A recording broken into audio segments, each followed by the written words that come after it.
got to the hotel just after 4 in the afternoon. The sun was starting to go down, making long shadows on the white stone steps. Everything smelled like salt, clean marble, and candles with a fresh citrus scent. It was the kind of warm smell that made you feel like nothing bad could happen here. I walked up to the front desk with my small navy suitcase, the one I bought after my last promotion, and gave the clerk my ID.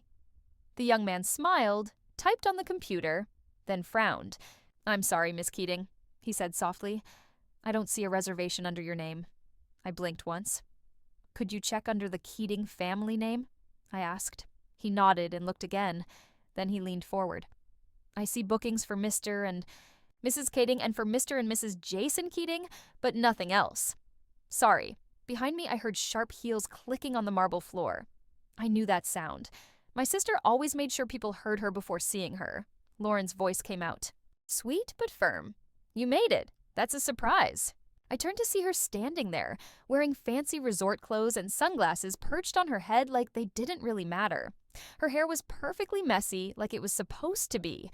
Jason was behind her, scrolling on his phone. Neither of them looked shocked to see me. She leaned toward the desk. "Oh, right," she said like it was nothing. "I only booked 2 rooms, one for us and one for Mom and Dad. Lauren has other plans, I guess." I didn't answer. Not to her. Not to anyone. I looked around the lobby and saw my parents sitting on a soft bench. Dad was pretending to read his newspaper. Mom was fixing her skirt. That was the moment. The moment everyone quietly agreed I didn't belong. I turned back to the front desk. "That's okay," I said softly. "Please cancel the spa appointment under my name." He hesitated but nodded. Of course.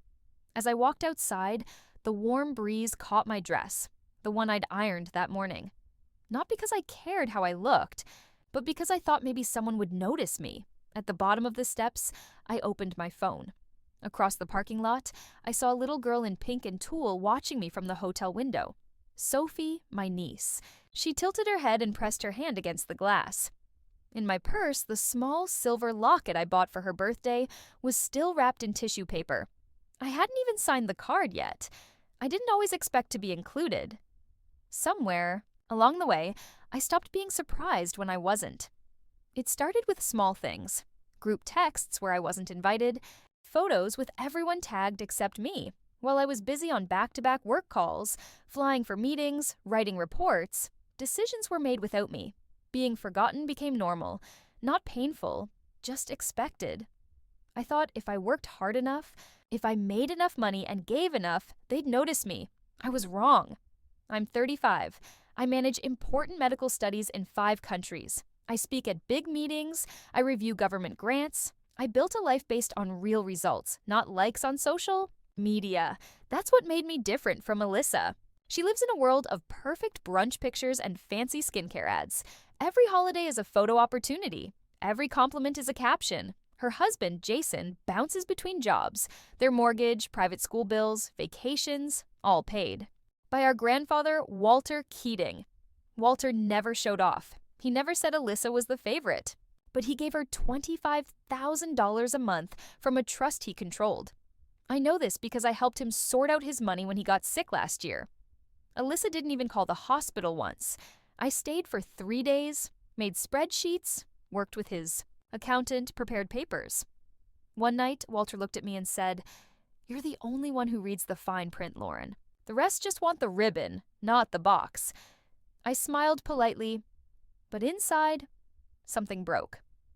That moment stayed with me, like bitter cold tea you swallow even though it tastes bad.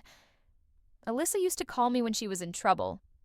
Years ago, she begged me to co-sign a second mortgage. I said no. I sent her money advice instead. She never forgave me. "I needed a sister, not a spreadsheet," she said once, slamming the phone down. But what she really needed was someone to keep paying when the sparkle faded. That wasn't me, and it never would be. I'd already accepted I wasn't the one they were proud of. I was the one they tolerated at weddings, barely mentioned at Thanksgiving, until even that stopped. This time, they didn't forget to book me a room. They just didn't want me there. Outside, the air was cooler now. The breeze smelled like late fall. Damp leaves, smoke far away. and something faintly sweet, like a memory you almost remember. I walked slowly around the garden before going to my room. There was no point staying in a silence that wasn't mine. At my door, I stopped. The curtains inside were open a little, and in the mirror above the desk, I saw my reflection. Not tired exactly, just settled, like a book someone started reading, but left open on a table. I set my purse down carefully and pulled out the wrapped locket. I smoothed the tissue paper flat. The locket was small in my hand. Light, but important. One side had a space for a picture of Sophie. The other was blank. Not because I forgot, but because I hoped maybe one day Sophie would choose what to put there. I kept thinking about Sophie's face in the window. She wasn't confused or upset, just watching. Kids always know when something is wrong, even if grown-ups try to act like it's not. The hotel room not getting a seat at the table they didn't save for me. That wasn't the real hurt. The real hurt was quieter and simpler. I was starting to understand something I'd known for years but never said out loud. I wasn't left out.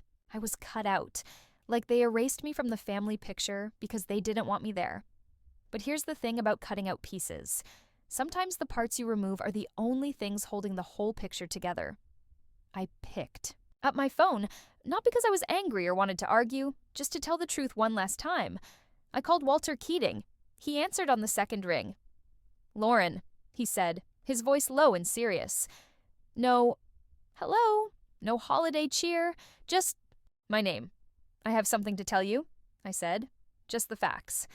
I started. I checked in. No room under my name. Alyssa told the front desk she only booked rooms for herself, Jason, and Mom and Dad. There was a pause on the line. No shock, no yelling, just the quiet sound like a chair being slowly pushed back. I kept going. Mom and Dad were there. They saw it happen. They didn't say anything. Didn't look at me. I canceled my spa appointment and left. Walter didn't say a word. I knew he wouldn't.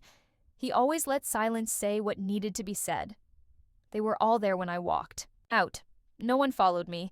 Sophie saw me from the window. My voice caught a little. I'm at a small inn nearby. I'm safe. That's all. More silence. Then Walter finally spoke. "Thank you, Lauren," he said slowly. "Thanks for telling me." Another breath. "That's enough. I'll handle it from here." Then he hung up before I could say anything back. Not cold, just on purpose. I stared at my phone a long time. The screen went dark, but I didn't move. Something had changed. Not in my family, but in the air. Walter was many things. Kind, yes, even too generous sometimes. But underneath all that softness, he was tough. He worked hard to keep the family name clean, the money in order, and the next generation safe. But in doing that, he missed who really stood by him. Until now, I wasn't angry. Not hopeful either. I just told him what happened, like reporting a mistake in a science study. Let the facts speak. And now they had. Then my phone started buzzing. Texts, missed calls, voicemails, all coming faster and faster. At first, I didn't open any. I just watched the names. Alyssa, Jason, Mom, Dad. The first voicemail was from Alyssa. Her voice was tight and quick. "Lauren, what did you say to Grandpa? He's acting crazy. You know how dramatic he gets when he's upset? Call me." The next one was shaky. He froze all the accounts. Jason's card got declined at lunch. He said something about family pride being broken. What does that mean? I still said nothing. That evening, the full message came out. Not just to me, but to everyone. Walter's email arrived at 7:04 p.m., sent to the whole family. The subject said, "Statement of action, November 23rd. Inside, Walter wrote, "Today, I found out Lauren was left out of our family Thanksgiving on purpose. This wasn't a mistake. It was a choice. And choices have consequences. From now on, all money going to Alyssa, Jason, Mom, and Dad is stopped. The joint family money will be looked at again, and future allowances are canceled. Let this be a warning. Our family name can't carry cruelty disguised as rules. If you forget what family means, you don't deserve its comforts." I read it twice, once in my head, once in my heart. Walter never used exclamation points or yelled. His anger was careful and exact. And this was very clear. Then Jason started calling. He texted, called, then texted again. This is a disaster. Alyssa says, "You twisted everything. I need to understand what's going on. Please." Mom sent an email the next morning. "We could have booked another room, but you're so independent. We didn't think you'd care. Why make this a bigger deal? This also affects our retirement. We need that money. Please be reasonable." Each message felt like strangers using family names. They didn't ask if I was hurt. They asked why it was such a problem. I didn't answer. I didn't have to. That night, I looked at Alyssa's Instagram.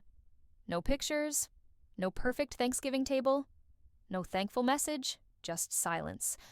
Louder than any sorry. Over the next days, things got worse before they got quiet. Jason's calls came. First, he wasn't angry like Alyssa. He sounded empty, like someone unplugged his life and the quiet was just starting. "I didn't know how much we depended on him," he said in a voicemail. I never called back. I thought Alyssa had it under control. I didn't know we were living on a thin line. By the end of the week, their house was for sale. A friend sent me the listing. I recognized the white marble kitchen island from Alyssa's videos. The website said turnkey luxury. I thought that was funny. Then came Sophie's school news. No, more private tuition. Her name was taken off the school newsletter. Alyssa posted a strange story on Instagram, a photo of a closed notebook with the words starting over. No face, no voice, just emptiness where people used to watch. From my parents, the tone changed. First, it was logic. "You're independent now, Lauren. You have your own job and salary. Surely you understand we depended on that help." Then, guilt. "Do you really want us to lose our retirement condo over a misunderstanding?" And finally, something closer to honesty. "We didn't mean to hurt you. We just didn't think you needed us." That was the truth. They hadn't meant to harm me. They just assumed I didn't matter. Their dependence wasn't about money. It was built on the belief that I would never leave, that I'd always be the reliable one, the quiet one, the one who forgave just because she could. But Walter's choice changed everything. Now they were drifting away. One morning, I found a voicemail from Jason. He sounded tired, older. I found credit cards I didn't know we had. Alyssa's been hiding debts for years. I thought we had a future.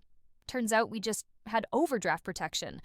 His voice cracked near the end, not with drama, but with defeat. I listened once, then deleted it. This wasn't revenge. It was just math. They built something unstable, and when the anchor was pulled, it collapsed. It was just after 8 p.m. I was on my balcony, wrapped in a wool cardigan, watching steam rise from my mug. The garden was quiet. The wind whispered through bare branches. A street lamp blinked on. My phone buzzed twice. Alyssa. I let it ring once, then answered. For a moment, neither of us spoke. Finally, she broke the silence. "I know you won't answer. My texts." Her voice wasn't sharp anymore. It was softer, thinner, worn out. I didn't think it would go this far. I said nothing. "You told him what happened," she went on. "Now everything's falling apart. Jason's furious. Sophie cries every night. My life is unraveling." She paused. I heard her inhale like she was about to cry, but she didn't. She was holding the tears back for later. For someone else. "You always made me feel less," she said suddenly. "Like I didn't belong in the same room with you. I knew you'd never say it, but I felt it every time we were near. So I made sure you felt small too." I let her words hang in the air, not because I wanted to hurt her, but because I needed clarity. "You didn't make me feel small, Alyssa," I said quietly. "You made me invisible." She didn't reply right away, just a sharp breath. Then, "I don't know how to fix this." And finally, I said the truth I'd carried for years. "You're not supposed to fix it. You're supposed to feel it." There was a long silence, not of distance, but of understanding. Then I ended the call, not angry, just enough. 3 months passed. Winter came to Boston in waves. First the wind, then the cold that settled deep into your bones, then the quiet hush of snow covering the streets. I found a new rhythm. Morning commutes, lab meetings, quiet dinners alone. Peace doesn't always arrive with fanfare. Sometimes it slips in like steam rising from a cup of tea. My name stopped appearing in their inboxes. The calls faded. The begging gave way to silence. Even that silence had weight, but I'd grown strong enough to carry it. One morning, I got a letter from Walter. A real letter, postmarked, sealed, his handwriting unmistakable. Inside, one sentence. Clarity costs, but what it buys is priceless. Folded inside was a check, not large, but personal. A note read, "For whatever's next." I didn't cash it. I didn't send it back. I put it in my drawer beside a vintage locket, still wrapped in silver paper, still unopened. Sophie hadn't called. Alyssa hadn't written. That didn't surprise me. But what came next did. Late one afternoon, while reviewing trial data from the West Coast team, my phone buzzed with a text from an unknown number. "Aunt Lauren, do you still have that necklace for me?" Sophie. Mom had let me borrow her phone. I stared at the screen for a long time. Outside, the last snow melted into light rain. Across the street, a woman pulled her coat tight and leaned into the wind. I picked up the locket and turned it over, in my hand. It felt warmer than I remembered. Or maybe I was warmer now, less afraid of holding things that might break. I wrapped it again. Not in the old silver paper, but in a fresh sheet from my desk. I slipped it into a padded envelope. No. Note. No explanation, just a name and an address. Before sealing it, I placed one photo inside, a picture of me and Sophie when she was 6, her smile full of baby teeth, my arms wrapped around her like I still believed I'd always be welcome.